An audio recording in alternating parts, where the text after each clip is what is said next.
చేయడం జరుగుతుంది. ఆ విధంగా వ్యవస్థ యొక్క పరివర్తన కూడా మనకు కనిపిస్తుంది. పెద్ద ట్రాన్స్ఫర్మేషన్ చేంజ్ ఈ దేశం తీసుకురావడం జరిగింది.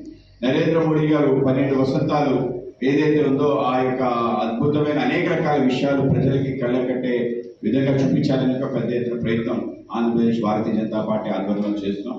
నరేంద్ర మోడీ గారి యొక్క సుపరిపాలనకు సంబంధించిన అనేక రకాల బిందువులు, అలాగే చారిత్రాత్మక ఘటనలు, అలాగే అందరిలో కూడా సమగ్ర వికాసం కోసం చేస్తున్న ప్రయత్నం, అలాగే దేశం యావత్తు కూడా ఏదైతే మౌలిక సదుపాయాలు జరిగిన విప్లవాత్మకమైన మార్పులు, వాటి యొక్క స్థాయి, వీటి కూడా ప్రజల్లోకి తీసుకెళ్లి పెద్ద ఎత్తున ప్రయత్నం చేస్తున్నాం. ఆ విధంగా జూన్ 1వ తారీఖు నుంచి పెద్ద ఎత్తున జూన్ 30 వరకు ఈ రాష్ట్ర వ్యాప్తంగా నెల రోజుల పాటు ఈ కార్యక్రమం చేయడం జరుగుతుంది.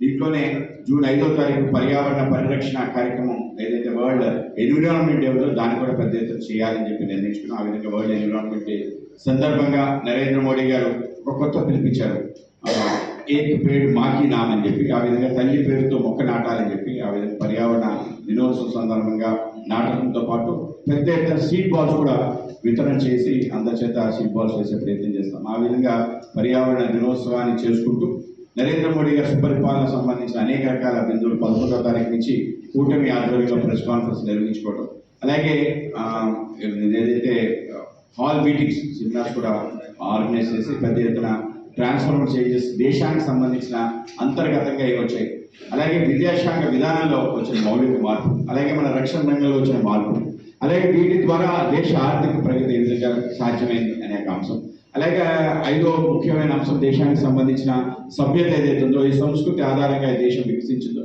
దాన్ని ప్రపంచ దేశాలందరిలో కూడా ఏ విధంగా ముడిపడి మన దేశంలో ఉండే ఈ యొక్క అంశాన్ని కూడా ఏ విధంగా బయటకు తీసుకొచ్చారనే విషయం, ఆ విధంగా ఏదైతే 5 రకాలుగా దేశంలో ట్రాన్స్ఫర్మేషన్ తీసుకొచ్చారో దాన్ని ప్రజలకు వివరించే పెద్ద ఎత్తున కార్యక్రమం, అవుట్ రీచ్ కార్యక్రమం చేయబోతాం. దీంట్లో గృహ సంపర్కానికి సంబంధించిన కార్యక్రమం కూడా ఉండబోతుంది.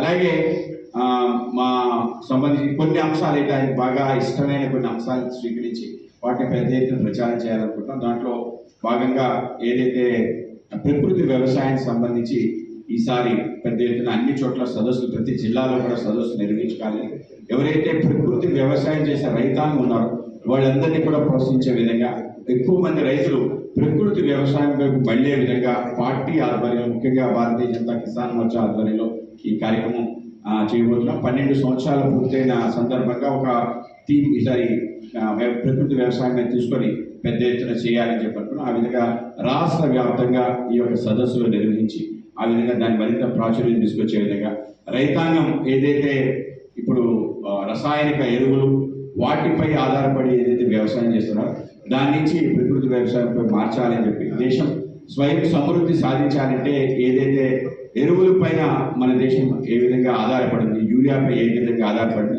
వాటిని తగ్గించుకోవాలి. ఆ విధంగా నరేంద్ర మోడీ గారు పిలుపుకోవడం జరిగింది, సప్త పదులు అని చెప్పి ఏ విధంగా మన దేశానికి సంబంధించిన ఆర్థికంగా మనకి దిగుమతుల కారణంగా మన విదేశీ మారకం తగ్గిపోతుందో దాన్ని తగ్గించుకోవడానికి అనేక రకాల ప్రణాళికలు చెప్పారు. దాంట్లో ముఖ్యంగా పెట్రోల్ డీజిల్ యొక్క వాడకాన్ని తగ్గించాలని చెప్పి దానివల్ల కార్ పూలింగ్ లాంటి అంశాలు, అలాగే ఎలక్ట్రికల్ కార్స్ని, మిగతా ప్రత్యామ్నాయ ఫ్యూయల్ సంబంధించిన వాహనాలు వాడమని చెప్పారు. అలాగే ఇంకో పక్క పెద్ద ఎత్తున బంగారాన్ని ఏదైతే మనం విచ్చలవిడిగా కొనుగోలు చేసే పరిస్థితి దాన్ని కూడా 1 సంవత్సరం పాటు విరమించుకోమని చెప్పారు.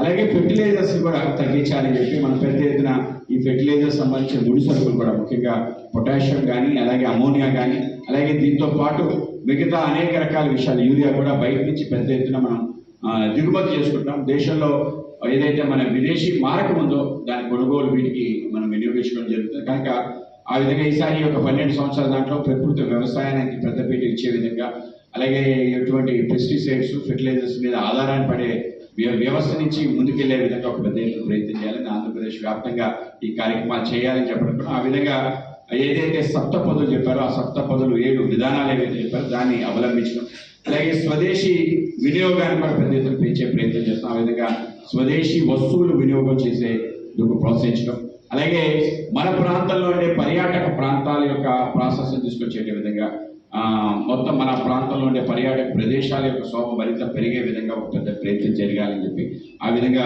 మా కార్యకర్తలందరినీ ఆ విధంగా మలచడం, అలాగే రాష్ట్ర వ్యాప్తంగా దీనిపైన ప్రచారం చేయడం, 12 సంవత్సరాల కార్యక్రమంలో వీటికి పెద్ద పెట్టేసి ముందుకు తీసుకెళ్లాలనుకుంటాం. ఆ విధంగా భిన్నమైన అనేక రకాల కార్యక్రమాలు మొత్తం జరుపుకోవడం జరిగింది. అలాగే జూన్ 21న నరేంద్ర మోడీ గారు ప్రతిష్టాత్మకంగా తీసుకున్న ప్రపంచ యోగా దినోత్సవాన్ని కూడా పెద్ద ఎత్తున నిర్వహించాలని చెప్పి దాని ప్రతి అసెంబ్లీలో కూడా పార్టీ ఆధ్వర్యంలో ఈ యొక్క యోగా దినోత్సవాలు చేయాలని చెప్పి గత సంవత్సరం స్వయంగా నరేంద్ర మోడీ గారు విశాఖపట్నం రావడం జరిగింది. ఈ ఒక వరల్డ్ రికార్డ్ కూడా మనం బ్రేక్ చేయడం జరిగింది. సుమారు 3,70,000 మంది ఒకే చోట యోగా చేయడం ప్రపంచంలో రికార్డు. ఆ విధంగా గిన్నీస్ సంబంధించిన వాళ్ళు రావడం 3 రికార్డులు ఇక్కడ స్థాపించడం జరిగింది. ఒకటి సూర్య నమస్కారాన్ని సుమారు 27,000 మంది గిరిజన బాలికలు ఒకేసారి సూర్య నమస్కారం చేయడం, 13 సూర్య నమస్కారం మంత్ర సహిత సూర్య నమస్కారాలు చేయడం ఏదైతే అదొక వరల్డ్ రికార్డ్.